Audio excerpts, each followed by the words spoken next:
Laba diena. Šiandien pakartosime vienarūšių sakinio dalių jungtukus. Prisiminkime. Prieš jungtukus ir, ar, arba kablelių nerašome. Pavyzdžiai. Ateis Vidas ir Laima. Skaitysiu knygą arba žurnalą. Padovanosiu gėlių ar saldainių. Prieš jungtukus ir, arba, ar nėra kablelio.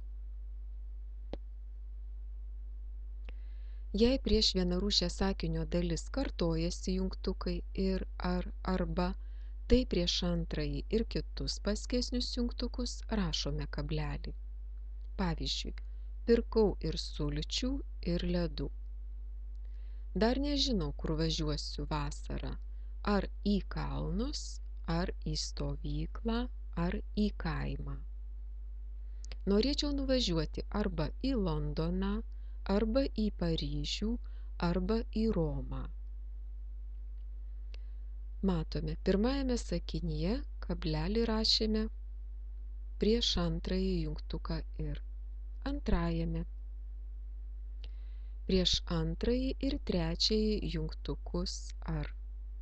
Trečiajame sakinyje prieš antrąjį ir trečiąjį jungtuką arba. Mėlyna spalva parašytos vienarūšės sakinio dalys. Pirmajame sakinyje sulčių ledų, tai yra antrininkės sakinio dalys, į kalnus, į stovyklą, į kaimą, į ką, taip pat antrininkės sakinio dalys, į Londoną, į Paryžių, į Romą, antrininkės sakinio dalys, atsakančios į tą patį klausimą. Prieš jungtukus o, bet, kad, tačiau, nes rašome kablelius.